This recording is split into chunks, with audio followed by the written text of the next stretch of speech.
కూటమి అధికారంలోకి వచ్చి రెండేళ్లు గడుస్తున్నా ఉద్యోగుల సమస్యలను పరిష్కరించకపోవడంపై ఏపీ జేఏసీ అమరావతి తీవ్ర ఆగ్రహం వ్యక్తం చేసింది.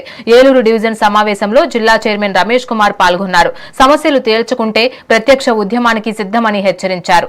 3 ఏళ్లుగా పెండింగ్ లో ఉన్న 12వ పీఆర్సీ కమిషన్ ను వెంటనే నియమించి కనీసం 30% మధ్యంతర భృతి ప్రకటించాలని డిమాండ్ చేశారు. అలాగే 4 డీఏ బకాయిలతో పాటు ఉద్యోగులకు రావాల్సిన 33,000 కోట్ల రూపాయల బకాయిలపై ప్రభుత్వం స్పష్టమైన రూట్ మ్యాప్ ఇవ్వాలని కోరారు.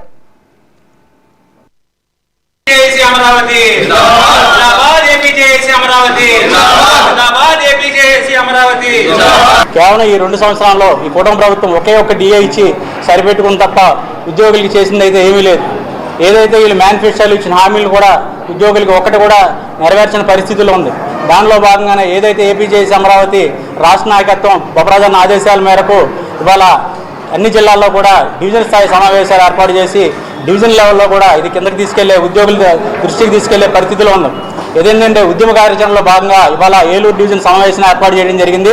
అదేవిధంగా రేపు గురువారం నాడు జంగారెడ్డిగూడెం డివిజన్లో మేము అక్కడ డివిజన్లో ఉన్న ఉద్యోగులందరితో కూడా గురువారం నాడు జంగారెడ్డిగూడెం డివిజన్లో సమావేశం ఏర్పాటు చేస్తున్నాం.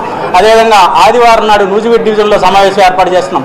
అంతేకాకుండా డివిజన్ సమావేశాలే కాకుండా ఏదైతే ఈ ఉద్యమ కార్యాచరణ ఉద్యమాన్ని ముందుకు తీసుకెళ్ళడానికి సన్నాహక సమావేశాలు రేపు జూలై 12వ తారీఖున శ్రీకాకుళం జిల్లాలో ఉమ్మడి జిల్లాలో జూలై 12న సన్నాహక సమావేశాన్ని బొప్పరాజన్న నాయకత్వంలో కూడా ఏర్పాటు చేయడం జరిగింది. అదేవిధంగా 20వ తారీఖున అనంతపురం జిల్లాలో కూడా సన్నాహక సమావేశాన్ని ఏర్పాటు చేయడం జరిగింది. అప్పటికి కూడా ఈ ప్రభుత్వం దిగి రాకపోతే కదా ప్రత్యేక కార్యాచరణ డైరెక్ట్గా ఉద్యమానికి ముందుకెళ్తామని ఏదైతే అన్ని సంఘాలను అడుగుతున్నామో, ఎవరైతే కలిసి వస్తే కలిసి వచ్చే సంఘాలతో వెళ్తాము, ఎవరో రాని పక్షంలో ఉద్యోగుల పక్షాన ఎవరో రాకపోయినా కూడా గతంలో వైఎస్ఆర్సీపీ పాలనలో 92 రోజులు ఉద్యమం చేసిన చరిత్ర అయితే ఏపీ జేఏసీ అమరావతి ఉంది.